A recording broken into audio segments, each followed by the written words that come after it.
Antes de convertirse en la doña, antes de que su mirada fuera descrita como una sentencia y su nombre se pronunciara con una mezcla de admiración, miedo y fascinación, María Félix fue simplemente María de los Ángeles.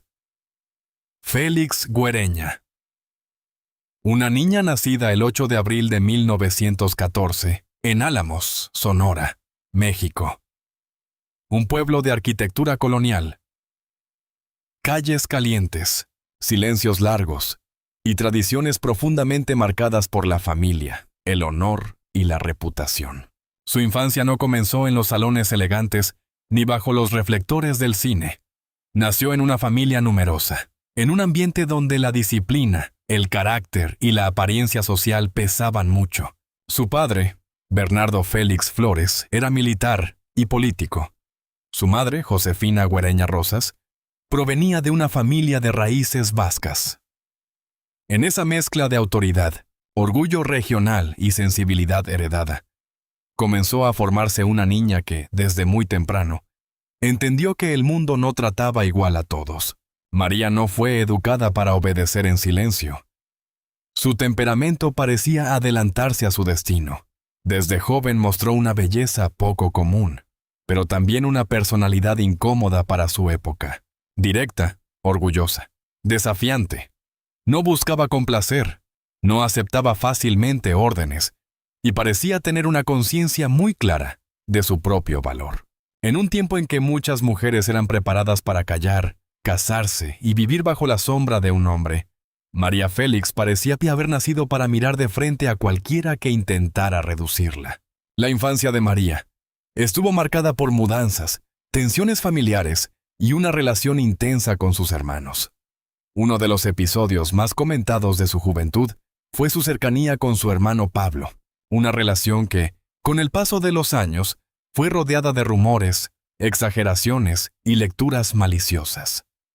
Para algunos, fue simplemente una unión fraternal profunda. Para otros, un vínculo que la sociedad de entonces no supo comprender. Lo cierto es que, desde muy joven, María aprendió una dura lección. Cuando una mujer destaca demasiado, la gente no solo la mira, también inventa historias sobre ella. Ese sería uno de los grandes temas de su vida: la distancia entre la mujer real y el mito fabricado alrededor de ella. Cuando María creció, su belleza comenzó a llamar la atención de forma inevitable. No era una belleza dulce ni sumisa, era una belleza severa, casi peligrosa. Su rostro parecía tallado para el drama. Ojos profundos, cejas firmes, pómulos poderosos y una expresión que no pedía permiso. Muchos la admiraban, pero también muchos se sentían intimidados. María no sonreía para agradar. Sonreía cuando quería. Hablaba cuando lo decidía. Callaba cuando el silencio le resultaba más elegante que cualquier explicación. Su primer matrimonio llegó temprano, con Enrique Álvarez Alatorre. De esa unión nació su único hijo, Enrique Álvarez Félix, quien más tarde también sería actor. Pero aquel matrimonio no fue el final feliz que la sociedad esperaba de una mujer joven. María no estaba destinada a quedarse atrapada en una vida doméstica convencional. La relación terminó, y con esa ruptura comenzó también otra etapa, la de una mujer que se atrevía a romper moldes en una época donde separarse podía convertirse en una condena social. En esos años, México cambiaba. El cine mexicano empezaba a consolidarse como una fuerza cultural de enorme alcance. La llamada época de oro del cine mexicano necesitaba rostros inolvidables, figuras capaces de encarnar pasiones, tragedias, orgullo nacional y belleza. Y María Félix apareció como si el destino hubiera reservado para ella un lugar imposible de ocupar por otra persona. Sin embargo, ella no llegó al cine suplicando una oportunidad. La leyenda cuenta que fue descubierta de manera casi accidental, caminando por la calle, cuando su presencia llamó la atención de personas relacionadas con el medio artístico. Pero incluso en ese inicio hay algo profundamente coherente con su personalidad. María no parecía una aspirante desesperada. Parecía una reina entrando a un territorio que, tarde o temprano, debía pertenecerle. El público la conocería después como una mujer de carácter indomable. Pero ese carácter no nació con la fama. Venía de antes. Venía de Sonora, de su familia, de su orgullo, de sus heridas, de sus pérdidas, de los rumores tempranos y de la necesidad de protegerse. María Félix comprendió pronto que la belleza podía abrir puertas, pero también podía convertir a una mujer en presa. Por eso construyó una armadura. Y esa armadura fue tan brillante que muchos terminaron confundiéndola con su verdadera piel. Detrás del resplandor había una mujer que había aprendido a no disculparse por existir. Una mujer que no quería ser objeto decorativo ni esposa silenciosa. Una mujer que entendió que, para sobrevivir en un mundo dominado por hombres, no bastaba con ser bella. Había que ser temida. Cuando María Félix entró al cine, no entró como una promesa más. Entró como una aparición. En 1942 debutó en la película El Peñón de las Ánimas, junto a Jorge Negrete. Desde ese momento, la pantalla mexicana descubrió algo distinto, una mujer que no parecía hecha para sufrir en silencio, sino para dominar la escena. Su belleza era evidente, pero su fuerza era todavía más poderosa. No actuaba como una dama frágil, esperando ser rescatada. María imponía presencia, autoridad y misterio. Muy pronto, llegaron películas que consolidaron su leyenda. Doña Bárbara, estrenada en 1943, fue el punto de quiebre. A partir de ese personaje, el público comenzó a llamarla la Doña. No era solo un apodo artístico, era una identidad. María Félix se convirtió en símbolo de una feminidad peligrosa, libre, orgullosa y casi imposible de domesticar. En una industria donde muchas actrices eran presentadas como musas delicadas, ella apareció como una fuerza de la naturaleza. Su carrera avanzó con títulos fundamentales como La mujer sin alma, Enamorada, Río escondido, Maclovia, Doña Diabla, La cucaracha, y muchas otras producciones que la colocaron en el centro de la época de oro del cine mexicano. Trabajó con directores importantes, compartió pantalla con grandes figuras y dejó una huella que trascendió México. Su fama llegó también a Europa, especialmente a Francia, Italia y España, donde su imagen fue recibida con fascinación. Pero la gloria de María Félix no fue únicamente cinematográfica, fue una construcción cultural. Ella entendió mejor que nadie el poder de la imagen. Su forma de vestir, sus joyas, sus frases, su manera de mirar, incluso su forma de rechazar preguntas incómodas, todo se convirtió en parte del personaje público. María no necesitaba explicar demasiado. Bastaba con que apareciera para que la prensa escribiera. Los periódicos hablaban de sus vestidos, de sus romances, de sus viajes, de sus casas, de sus amistades, de sus excentricidades.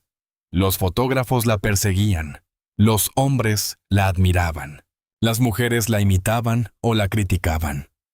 Y el público, atrapado entre la devoción y la sospecha, comenzó a convertirla en un mito más grande que sus películas. Convertirse en una mujer pública tan poderosa que dejó de pertenecer completamente a sí misma. El público no quería solo ver sus películas, quería entrar en su cama, en su comedor, en sus cartas, en sus secretos, en sus silencios. Quería saber qué comía, con quién dormía, a quién amaba, a quién odiaba y qué ocultaba tras sus puertas cerradas. Y María, consciente de ese juego, lo alimentaba a su manera. No desmentía todo, no explicaba todo. A veces respondía con ironía, a veces con frases cortantes, a veces con una sonrisa que parecía decir: crean lo que quieran, pero sigan mirándome. Ahí nació una de las grandes tensiones de su historia. María Félix fue víctima del mito, pero también supo usarlo. Comprendió que la celebridad no se sostiene solo con talento, sino también con misterio. En vez de permitir que la prensa la redujera, convirtió su propia imagen en un territorio inaccesible. La gente podía inventar historias, pero nunca podía poseerla por completo. Por eso, cuando se habla de 50 años de mentiras, hablamos también de medio siglo de fascinación colectiva. Mentiras sobre sus amores, sobre su fortuna, sobre sus enemigos, sobre sus supuestos rituales, sobre escenas secretas, sobre pactos no dichos y sobre una vida privada que parecía demasiado intensa para ser contada de manera simple. La fama de María Félix fue una corona, pero también una prisión dorada.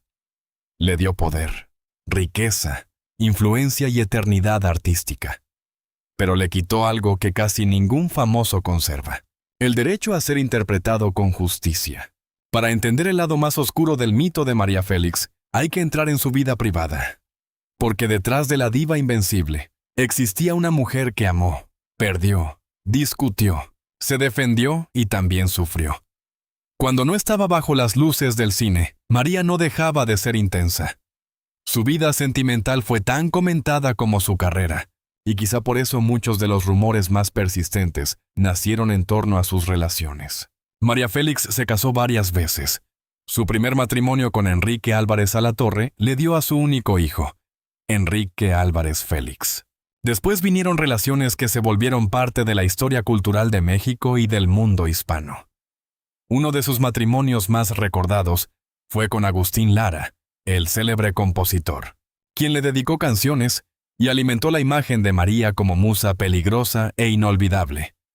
También se casó con Jorge Negrete, uno de los grandes ídolos del cine y la música mexicana, en una unión que parecía reunir a dos monumentos de la cultura popular.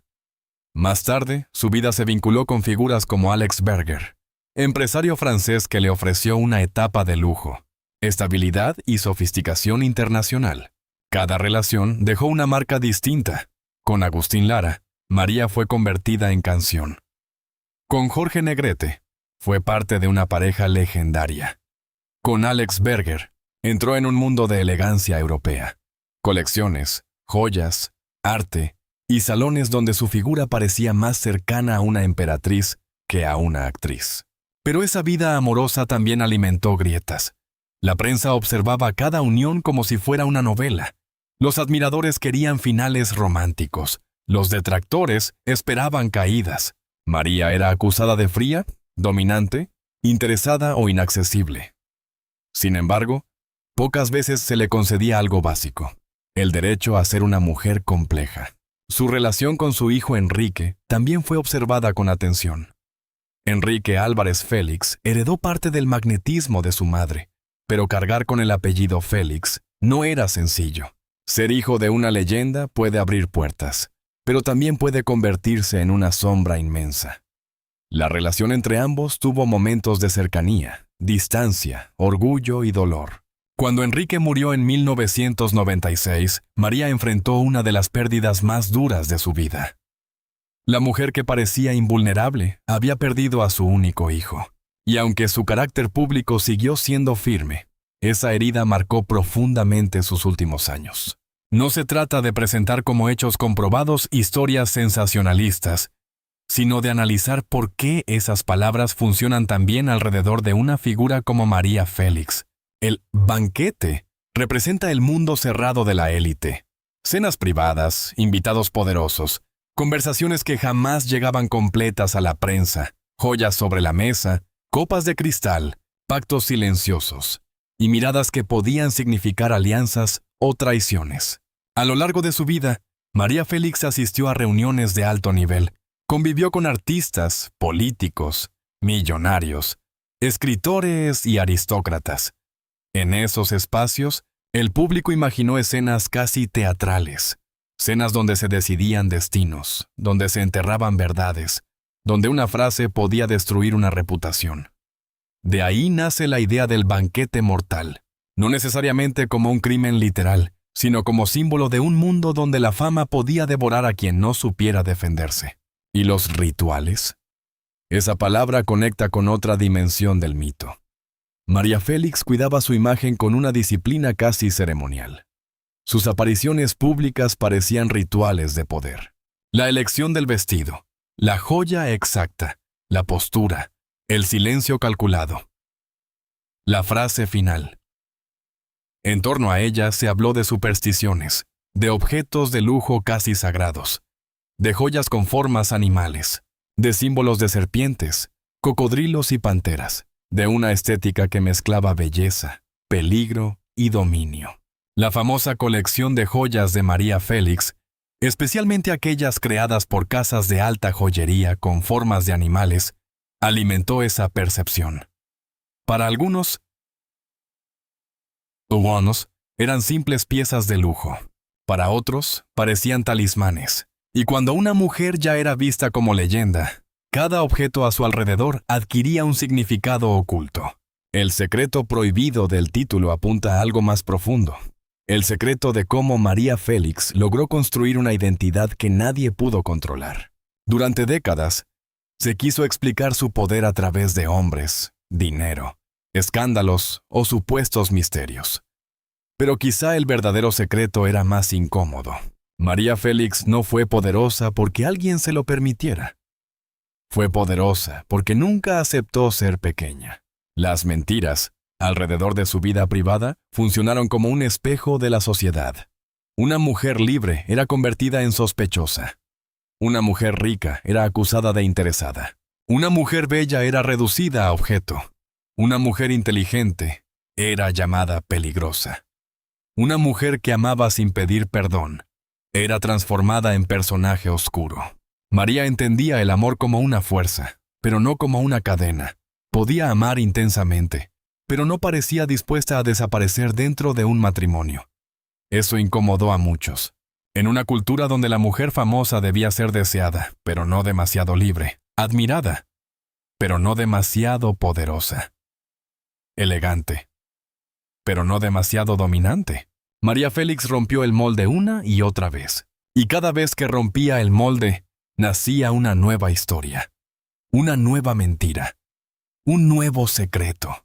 Su vida privada fue un campo de batalla entre la verdad y la imaginación pública.